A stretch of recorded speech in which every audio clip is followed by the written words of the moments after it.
Irradia Noticias Morelos presenta A la Mesa con Teodoro Rentería. Entrevistas, análisis, debate, opinión. Vamos a la mesa con Teodoro Rentería. Un ejercicio de periodismo trascendente, en vivo, a través de Facebook Live.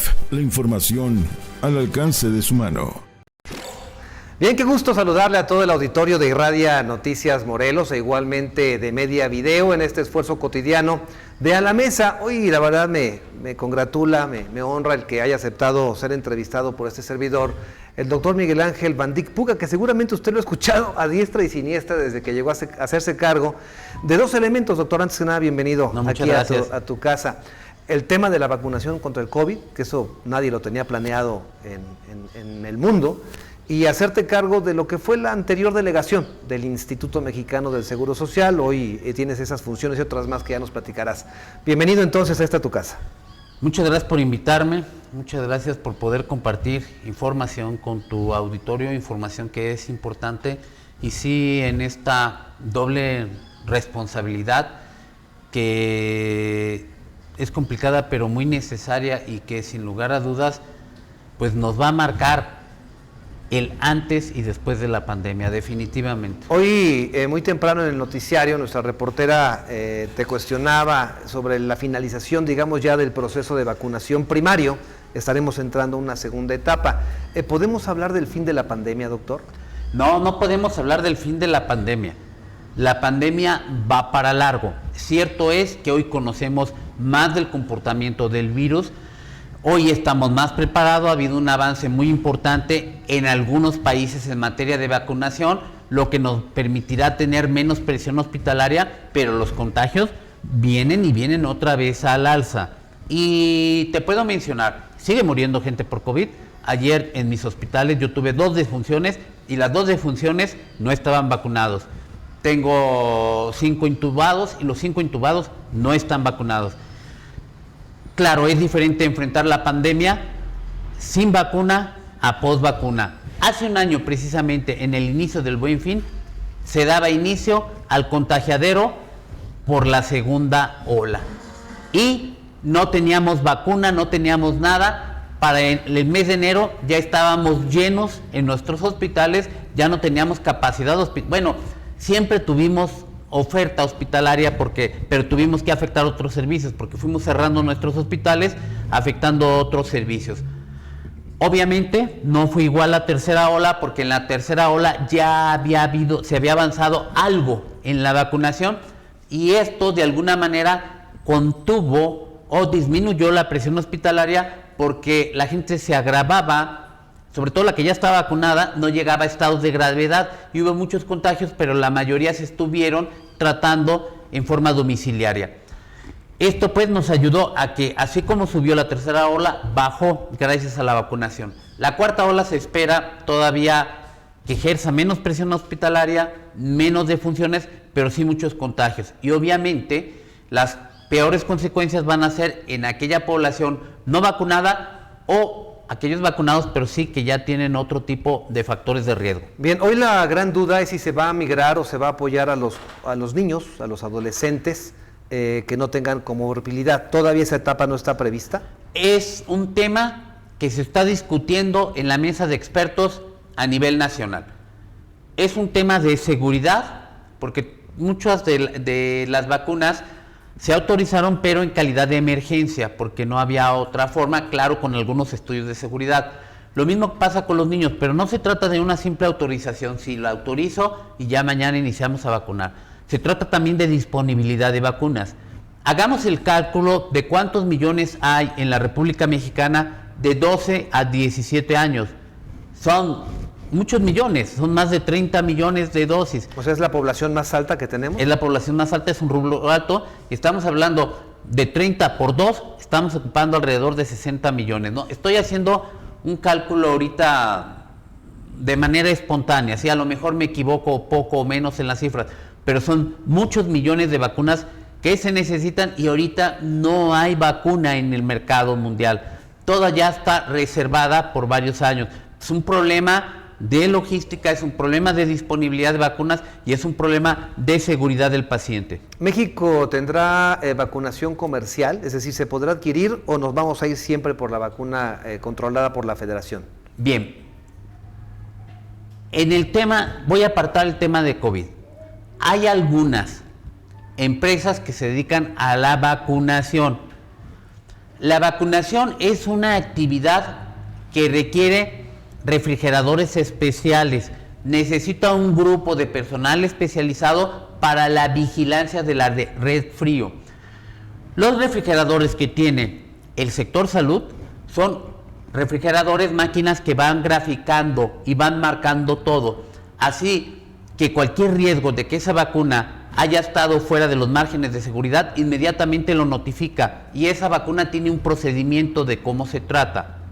Yo, con todo respeto a los que se dedican a lo privado, no es lo mismo que vayan con el pediatra, que les aplique la vacuna en un frigobar, donde tiene esa vacuna, en un refrigerador común y corriente, donde también tiene su refresco, tiene su torta, tiene otros medicamentos. No, estos son máquinas refrigeradoras especiales para vacuna, y quien se encarga de vigilarla es un grupo altamente especializado, son enfermeras sanitaristas, enfermeras en salud pública. Quiero entender que son incosteables para la iniciativa privada y menos para un consultorio. Que sí, yo conozco empresas que se dedican a esto, que no tienen ese tipo de refrigeradores, y los conozco, lo sé, porque los estuve asesorando en un tiempo de mi vida.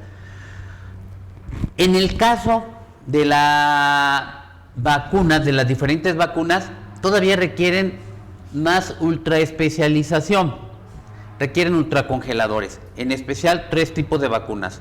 La Sputnik, que requiere a menos 15 grados, pero además, en cuanto se descongela, se tiene que aplicar al mínimo en 2 horas, y no vienen en unidosis. Entonces tienes que tener un grupo formado, así que no es rentable. La otra, la Pfizer y Moderna, requieren estar en ultracongelación de menos 75 grados, y esas ultracongeladoras cuestan más de $1 millón cada una. Entonces, que le echen cuentas a ver si es posible que van a poder ir al sector privado en forma segura. Es decisión de ellos, y yo con eso termino este tema. Interesantísimo, porque era la duda, ¿no?, o la crítica del sector privado, en el sentido que se quería acaparar y no se permitiría hacer negocio, pero si no habría utilidad sería prácticamente un absurdo entrarle a ese tema, ¿no? Primero, como empresario, pues no vas a tener recuperación de tu inversión a corto plazo, no va a haber ganancia, porque finalmente eso busca el sector privado busca la ganancia.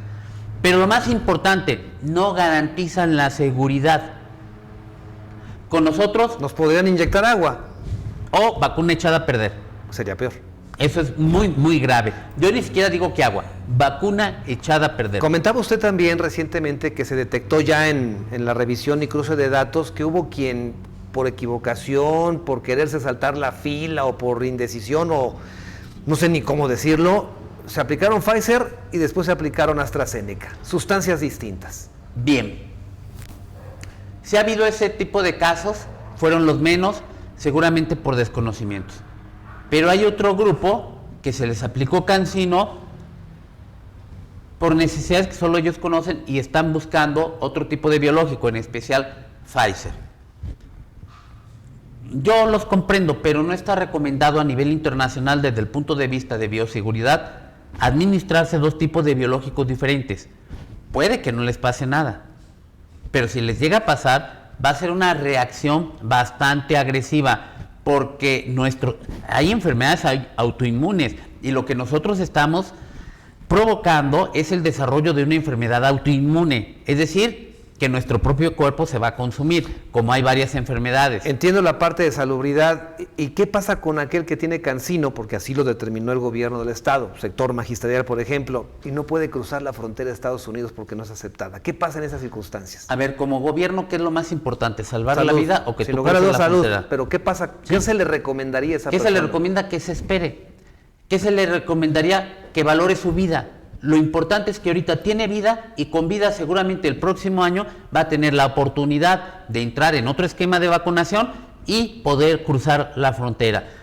El gobierno también, en este sentido, no aplicó CanSino en la frontera norte. ¿Por qué? Porque entiende el gobierno la relación comercial con la frontera. Fue Pfizer, y de que no fue Pfizer y fue Johnson y Johnson. Sí. Y Moderna también, porque los norteamericanos donaron de las 3 vacunas. Entonces, para ellos sí, porque hay una relación no solo de sobrevivencia en el sentido de vida, sino también económica. Ellos dependen económicamente de esa relación con la frontera, por eso se administró ahí. En el resto, en los que vivimos en Morelos, el ir al extranjero no es un acto prioritario, incluso aunque sea un acto académico. Bueno, pues ya se tendrá que esperar ese acto académico hasta una etapa posterior, porque hoy en día podemos tomar cursos a distancia. ¿En qué etapa de las investigaciones de las vacunas estamos, doctor? Bien, ahorita ya hay mucho desarrollo, vienen vacunas más simplificadas, vienen vacunas más efectivas. Yo no soy vacunólogo, no soy virólogo, leo, pues soy salubrista, me tengo que mantener informado, pero sí viene ya una nueva fase de vacunas. Esta fase que salió, sin lugar a dudas, ayudó a dar una respuesta que no había, porque hace más de un año no había certidumbre si se iba a poder aplicar la vacuna o no. Todavía estábamos en etapa de experimentación, se estaban aplicando, y México rápidamente se incorporó a esa ola internacional de los países desarrollados y logró conseguir vacuna para México. ¿De la que pudo conseguir? Fue uno de los países que más sustancias distintas tuvimos, ¿es correcto? Definitivamente, pero también otros países, incluso los propios norteamericanos, ellos al menos ahorita conocemos 3 diferentes: AstraZeneca, Moderna, no 4, Pfizer y Johnson y Johnson. Nosotros tenemos Sputnik, CanSino. Nosotros tenemos de la que el gobierno pudo conseguir. Tenemos Pfizer, Moderna, que son el mismo principio biológico, tenemos la Sputnik, tenemos la CanSino y la AstraZeneca, 5 diferentes hasta ahorita. ¿Qué significó para Van Dyck Puga, el médico salubrista? Dices que vienes de Jalisco, ahí fuiste también director de hospital, doctor. Esta experiencia. Primero que nada, una gran responsabilidad, porque cuando llegamos al Seguro Social, la generación de nuevos titulares del Instituto Mexicano del Seguro Social es una generación diferente, porque somos gentes formados en el instituto para servir al instituto. Llegamos mediante un concurso de oposición en base a trayectoria, currícula, conocimientos y una serie de exámenes de liderazgo muy complejos. De hecho, yo no fui el primero, yo vine a sustituir a quien obtuvo el primer lugar nacional, que desgraciadamente murió. Yo estaba en primer lugar de reserva, yo ya ni lo esperaba. Cuando me designaron, sí me dio mucho gusto, porque yo me había preparado toda la vida para una guerra y estaba sin estar en la guerra. Entonces vine con toda la responsabilidad, primero a encabezar un equipo ya formado, un equipo bien preparado, un equipo que ya con mucho conocimiento estaba haciendo frente a la pandemia y con mucho éxito, porque en el instituto atendimos no nomás a los derechohabientes, sino también a un número importante de no derechohabientes. En el instituto se nos dio la orden directa de 0 rechazos. Vamos a ir a un corte comercial. Estoy platicando con el doctor Van Dyck Puga, un hombre que, insisto, ha sido protagonista en esta etapa tan difícil que ha vivido la humanidad. En el caso de Morelos, él estuvo al frente del proceso de vacunación. Y vamos a hablar de la seguridad social, del IMSS, que es uno de los espacios que más respeto nos merece. Regresamos. Jardines de México te invita a su 3ª edición de Noche Mágica, en los jardines florales más grandes del mundo. Cerremos el año con un espectacular show de pirotecnia sincronizada al ritmo de María José en concierto.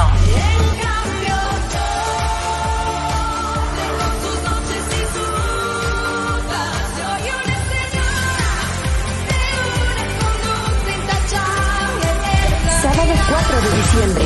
Boletos desde 550 pesos. De venta en superboletos.com y en taquillas de Jardines de México. Te esperamos en nuestro foro al aire libre. Espectare invita. Este es México.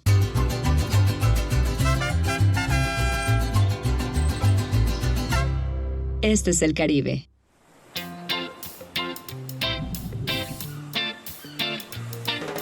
Este es el Caribe mexicano.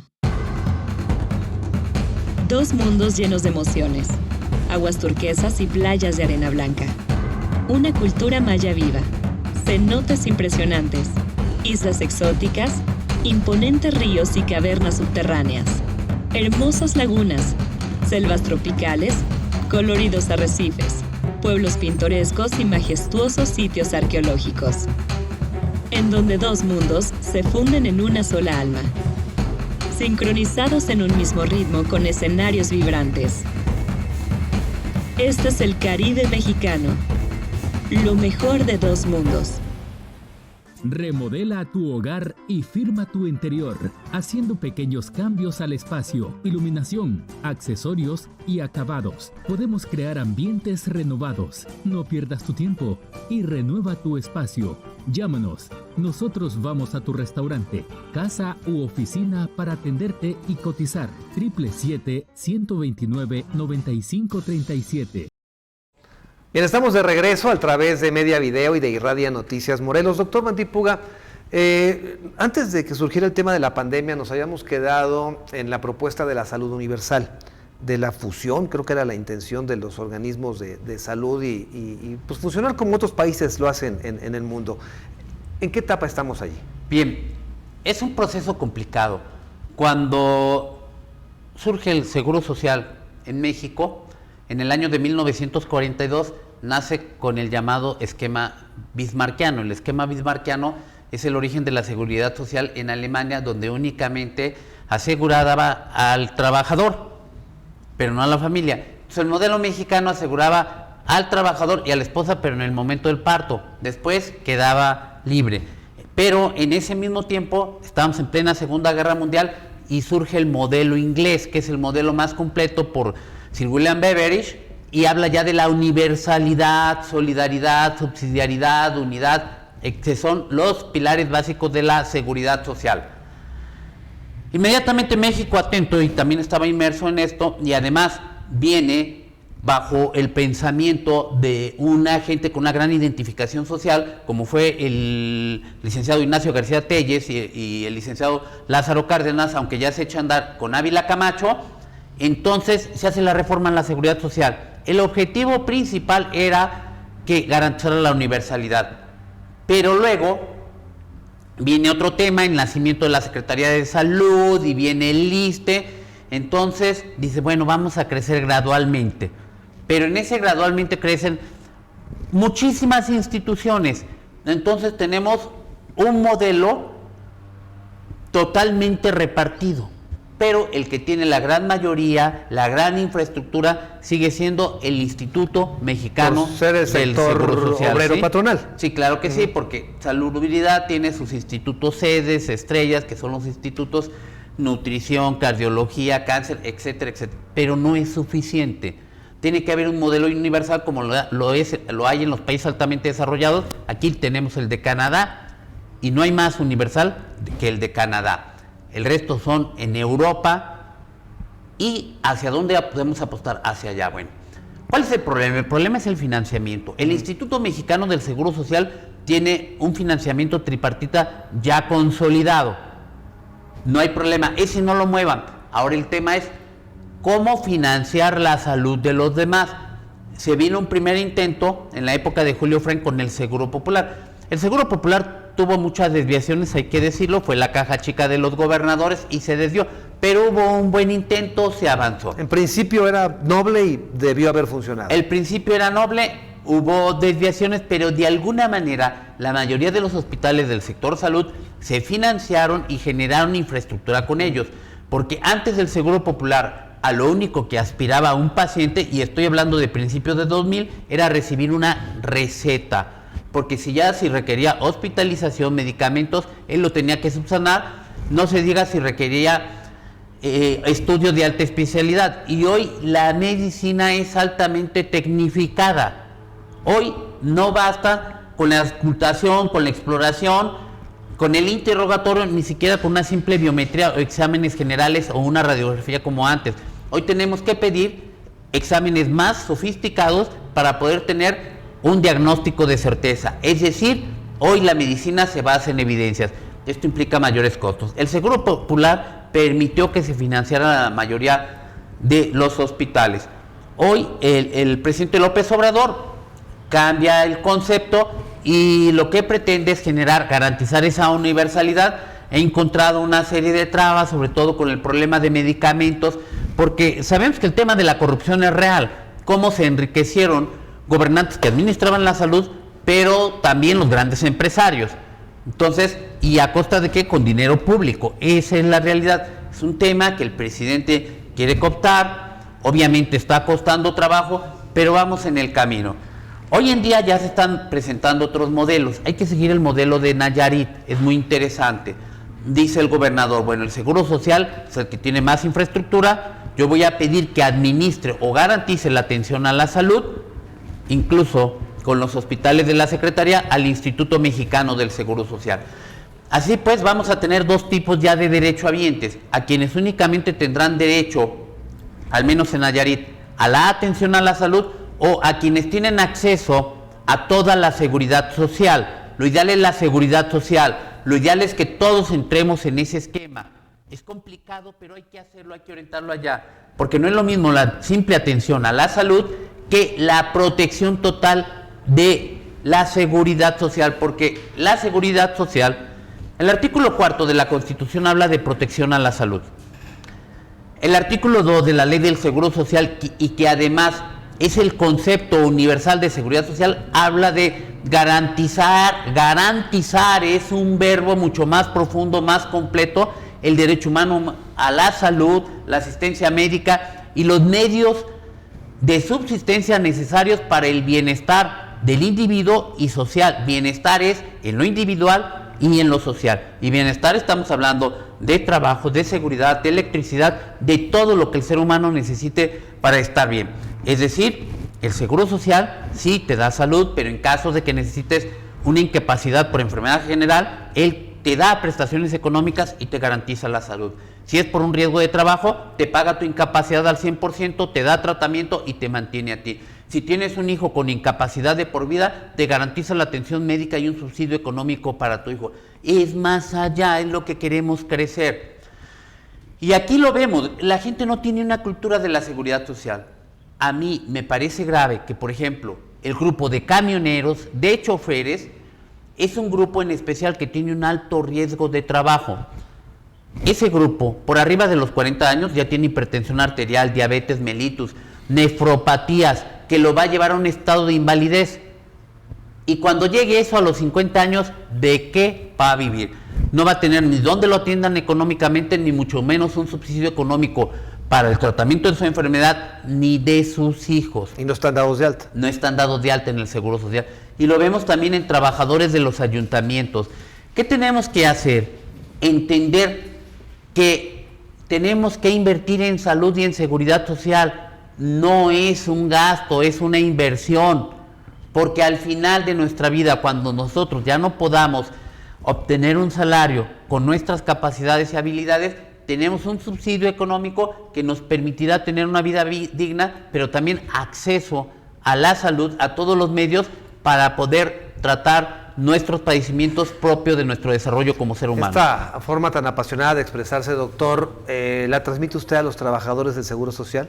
¿Al que tiene el primer contacto con el paciente? La transmito a todos porque he sido líder sindical también y he sido directivo. Conozco los dos lados y soy un apasionado de la seguridad social y soy un convencido. El mejor sistema económico, político y social diseñado por el ser humano se llama seguridad social, porque es el único que genera justicia social, no hay más. Lo felicito, doctor. Muchas gracias por estar aquí con nosotros. Gracias. Y estaremos en el seguimiento, lógicamente, de este tema de la pandemia, de la vacunación, cuando vengan las nuevas etapas, y si acepta usted, estará invitado a esta casa de trabajo. Es un placer y muchas gracias por permitirme hablar de algo que verdaderamente me apasiona. Muchas gracias por su presencia. A tus órdenes. Es el doctor Bandic Puga, él es el titular del Instituto Mexicano del Seguro Social en Morelos y al frente de todo este proceso de vacunación en contra del COVID-19. Gracias, a nombre de todo el equipo, Marco Vallejo, Jenny S. Cañedo, Media Video y Radio Noticias. Yo soy su servidor Teodoro Rentería y les recuerdo, el conocimiento de las noticias acerca a las personas y a los pueblos. Esto fue A la Mesa con Teodoro Rentería. Entrevistas, análisis, debate, opinión. Un ejercicio de periodismo trascendente. En vivo, a través de Facebook Live. La información al alcance de su mano. Una producción de Irradia Noticias Morelos.